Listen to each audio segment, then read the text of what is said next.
meteorologist Max Lagano. Well, a good Friday evening again across southwest Louisiana, where it's definitely very warm and humid so far this evening. And in fact, our temperatures have increased a little bit over the past couple of hours because it's been a little while since we've seen more widespread rain. So let's take a look at these temperatures here. We go from 87 degrees along the coastline in Cameron to 84 at Jennings, 90 in DeRidder and Fort Johnson are tied for the warmest spot on the map. You throw in that humidity in the mix. That's a great recipe to get these feels-like temperatures for the most part in triple-digit territory, with the exception of Oakdale and Jennings. But even still, you'll just want to continue to use caution if you do have plans to spend time outdoors this evening, maybe going to the Watermelon Festival.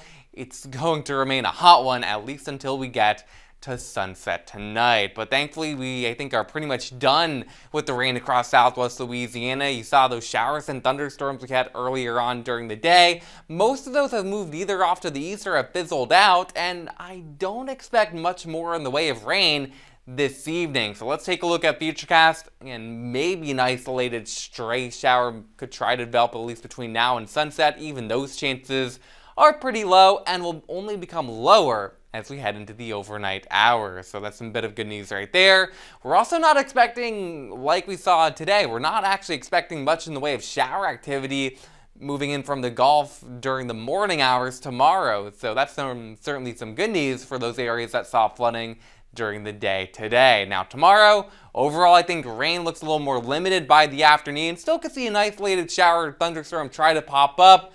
The downside to that though is the heat index. Look at some of these numbers. We could be talking about anywhere from 105 to maybe closer to 110 degrees by the afternoon. So please continue to use caution if you do have any outdoor plans. Now, as high pressure builds a little bit closer to the area tomorrow, that's the reason why I think we could see our rain chances lower a little bit.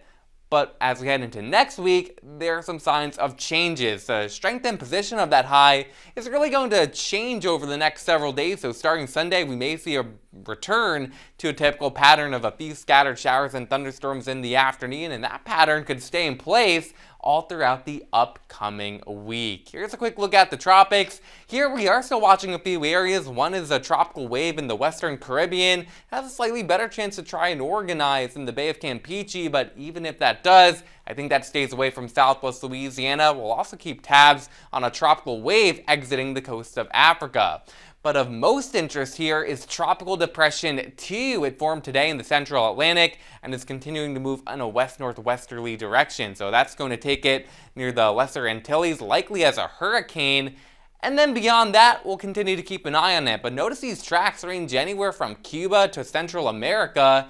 And that's plenty of spread. We have plenty of time to keep an eye on that, so for now it's nothing we really need to be concerned with here in southwest Louisiana, although we will continue to watch it and keep you updated in case anything changes. But of more concern this weekend are those temperatures. Check out those highs, likely into the mid-90s with heat indices over 100 degrees. Omar?